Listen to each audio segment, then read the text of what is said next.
Na-recover po ng mga otoridad ang dalaw pang sasakyang sinasabing ginagamit ng grupong tinaguriang UVX Tiradores. Ito po yung mga nangu-hold up, gumagamit ng mga kolorom na sasakyan.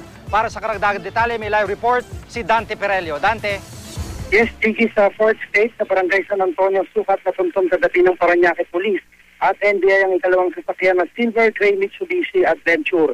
May isang tama ito ng bala sa likurang pinto at slag na di pa matukoy na kalibre ng baril sa loob.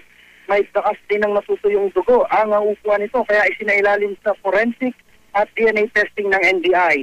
Ang ikatlong sasakyan naman na puting Isuzu Crosswind nakuha sa Lopez sa Parañaque pa rin ngayong hapon.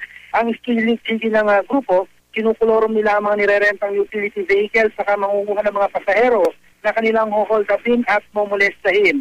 Principal suspect ang grupong tinaguruang UVX Tiradores sa pagpatay sa closing security staff ni DOJ Secretary Leila de Lima na si Alistair Quintos.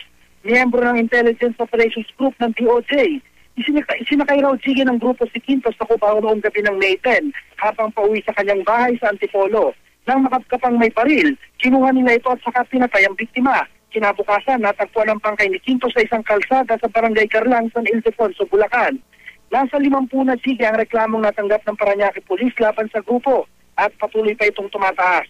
Kanina nga, dalawang magkapatid ang nag-aayos din ng reklamo sa grupo. Ayon sa magkapatid na ayaw magpabanggit ng pangalan, sumakay sila sa South Mall, Las Piñas, biyaheng Loto noong July 11. Paglagpas ng Coastal Toll Gate, doon na sila hinold up. Kinuha ang gadgets, alahas at pera ng magkapatid. Kinuha rin ang ATM nila at nang malamang walang laman, sinaktan at kinasahan daw sila ng baril. Isa raw sa 3 babae, inaresto ang nanakit sa kanila. Kinilala rin nila ang lalaking nanutok daw ng baril sa kanila. Nag-ooperate Jiggy ang siyam na naaresto sa South area ng Maynila at Carating Probinsya. Dalawa pang kasabwat ng grupo ang patuloy pa rin pinaghahanap ng mga otoridad. Jiggy. Maraming salamat, Dante Perelio.